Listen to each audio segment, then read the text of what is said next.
we've been hearing lots of stories about the hospital here in Rotuma and how it's taken so long.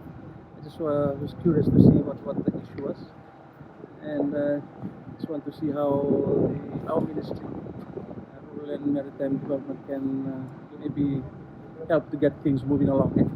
That's the whole purpose. So now at my level, I'll go and speak to the minister and maybe put in a good word to the cabinet members, especially the Honorable Prime Minister, to see how we can help get this project completed, and so that the people of Rotuma can be taken care of.